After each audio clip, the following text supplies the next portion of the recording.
What's up everyone, John Rettinger from Techno Buffalo here with a full review for you of the Samsung Captivate AT&T's Galaxy S variant.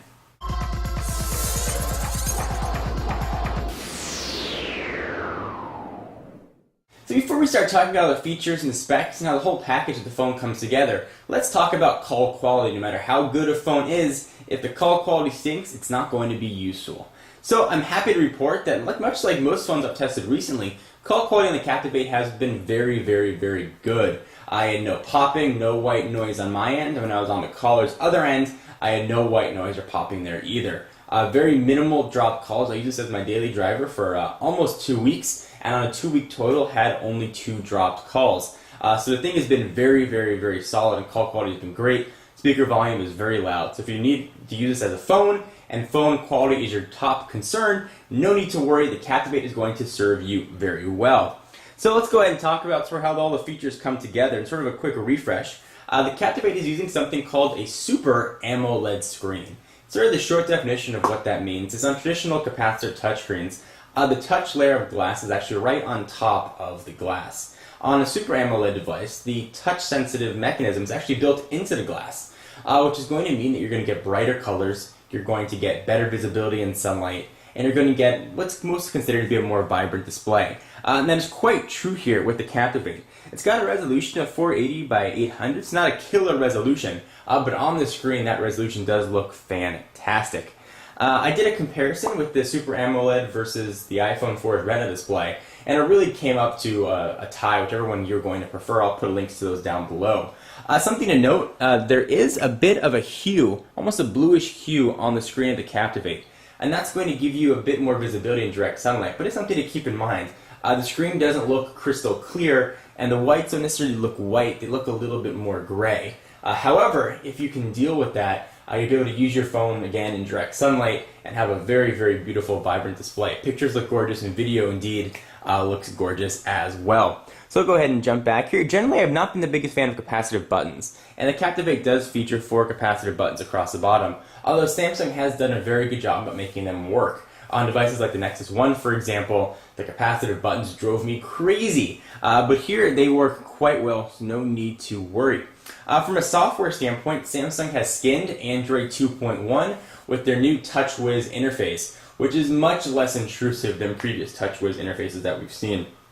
You've got some Samsung dedicated widgets. You've got sort of that 4 icons across the bottom dock, which makes things very easy. There are a decent amount of Samsung widgets as well, which do make things quite nice. You've got a calendar, buddies now, days, dual clock, feeds and updates, and Yahoo Finance. Samsung didn't go too far with skinning Android. I don't think Android needed someone to go too far skinning it. Android on its own is a very robust, nice looking operating system.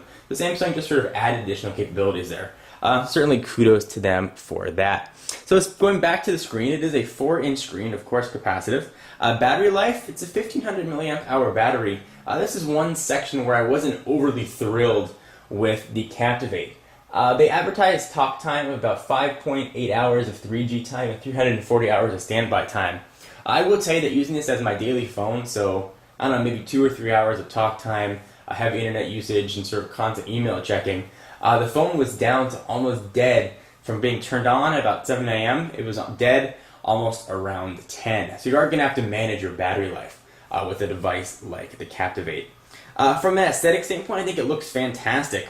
It's very thin. The slate form factor is something I'm a huge fan of. It really just feels good in the hands. And the 4-inch screen size may actually be the perfect sort of compromise between the mammoth 4.3-inch screen on the Evo 4G and the Droid X, and maybe the smaller 3.5-inch screen found on the iPhone 4. 4 inches feels right without making a huge additional bulge in your pocket when you're walking around, without feeling like you're always going to be worried about breaking it or getting weird stares by holding a mammoth phone up to your head. So I think 4 inches probably is going to be the perfect standpoint.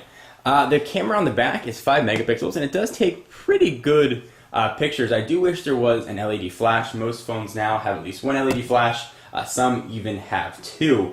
This does not. It can record video though at 720p, so that I believe is going to be 1280 by 720. The video recording quality was actually very good. One of the concerns I have about the Captivate is the build quality and how it's going to hold up over time. This back part is metal, and this is plastic, and take the back off, this part actually slides out. I have a concern that this part's going to come loose. I've had some issues with Samsung build quality in the past, so I'm a little bit dubious. However, I haven't had any reason for concern on the Captivate. It's more just based on the Samsung build quality from previous devices. Something to keep in mind. And again, there's a little speaker grill. So overall, I've really been very happy with the phone and how it works, how it functions. It's just been a fantastic device. I've reviewed a ton of Android phones recently, as you guys are well aware, and this one is probably one of the best. And I can definitely say that the Hummingbird processor found in here, which shares almost exactly the same architecture as Apple's A4, make the Captivate an absolute screamer. This phone is blistering fast and hands down the fastest phone I have ever tested. Faster than the iPhone 4, faster than any Snapdragon phone I've tested. This thing is fast. If speed is what you need, the Captivate or Galaxy S device is definitely going to be the way to go. This thing handles everything I threw at it. I didn't have to go through and close applications. I could leave everything open and just work. It's got the RAM, it's got the ROM, and it certainly has a processor to sort of back that up. So TouchWiz is a bit processor intensive, but it hasn't slowed anything down. This is one of those phones you really have to go sort of see to realize how quick and fast it is.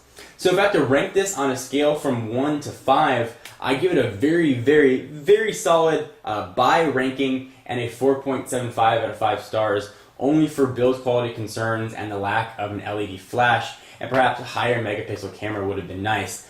This is about as close to a perfect Android phone as I think you're going to find. So if you're sort of up in the air and wondering what phone you should get, and you're looking towards Android, you're going to be hard-pressed to find something better in a thin form factor like the Captivate. I really highly recommend it, and this may be a phone that I like to use sort of in place of my iPhone as my daily driver. It's fantastic. It works well. You get access to all the Android marketplace, and overall it's just been a really pleasant experience.